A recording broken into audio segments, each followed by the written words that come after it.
வால்டாக் சாலையில் உள்ள சென்னை சென்ட்ரல் ரயில் நிலைய பார்சல் அலுவலகத்தில் டெல்லியிலிருந்து கொண்டுவரப்பட்ட 1500 கிலோ கெட்டுப்போன ஆட்டு இறைச்சியை உணவு பாதுகாப்புத்துறை அதிகாரிகள் பறிமுதல் செய்தனர். இது தொடர்பாக செய்தியாளர்களை சந்தித்த உணவு பாதுகாப்புத்துறை அதிகாரி சதீஷ்குமார், கடந்த சனிக்கிழமை தமிழ்நாடு எக்ஸ்பிரஸ் மூலம் டெல்லியிலிருந்து சென்னைக்கு கெட்டுப்போன இறைச்சி வந்துள்ளது. அதில் அனுப்புனர் பெறுநர் குறித்த எந்த விவரமும் இல்லை என்றும், ரயில்வே போலீசார் தான் இது தொடர்பாக கண்காணிக்க வேண்டும் என்று கருத்து தெரிவித்தார். ரயில்வே ரொம்ப கேர்லெஸ்ஸா இருக்காங்களா? டூ அட்ரஸ் யார் பாக்குறா? இது கேர்லெஸ்ஸா ரயில்வே இருக்கலாம். இல்ல, நாங்க அது சொல்லியிருக்கிறோம். ப்ராப்பரா அட்ரஸ் மட்டும் பண்ணி அனுப்புங்க. நாங்க நாம்ஸ் பிரகாரம், FSSAI நாம்ஸ் பிரகாரம் யாராவது இந்த மாதிரி அனுப்புறாங்கன்னா அவங்க பேர், முகவரி, அவங்க ஃபோன் நம்பர், யாருக்கு அனுப்புறாங்க அவங்க பேர், முகவரி, நம்பர், இது எல்லாமே இருக்கணும். புக்கிங் அட்ரஸ் எல்லாமே லேபிளிங்காக பண்ணுங்க அப்படின்னு சொல்லி நாங்கள் ரெக்வஸ்ட் பண்ணியிருக்கிறோம். அது ரயில்வேஸ் கன்சிடர் பண்ணுறேன்னு சொல்லியிருக்காங்க.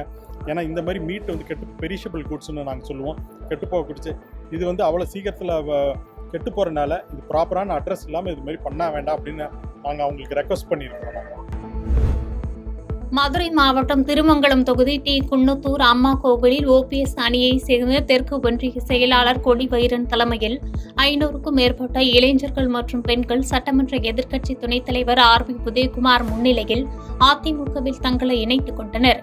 தொடர்ந்து செய்தியாளர்களை சந்தித்த சட்டமன்ற எதிர்க்கட்சி துணைத் தலைவர் RB உதயகுமார், அமைச்சர் உதயநிதி ஸ்டாலின் ஒற்றை செங்கலை காட்டி எய்ம்ஸ் மருத்துவமனைக்கு விளம்பரம் தேடினார் என்று கடுமையாக சாடியவர், மதுரை விமான நிலையம் செல்லும் வழியில் சுங்கச்சாவடியை ஆய்வு செய்து மத்திய அரசுக்கு அழுத்தம் கொடுப்பாரா என்று கேள்வி எழுப்பினார்.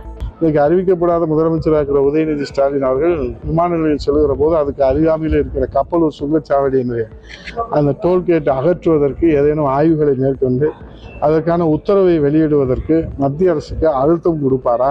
பாதகம் செய்பவரை கண்டால் நாம் பயங்கொள்ளலாகாது பாப்பா, மோதி மிதித்து விடு பாப்பா, அவர் முகத்தில் உமிழ்ந்து விடு பாப்பா. அண்மை செய்திகளை உடனுக்குடன் தெரிந்து கொள்ள இணைந்திருங்கள் இயம்நாடு தொலைக்காட்சியுடன்.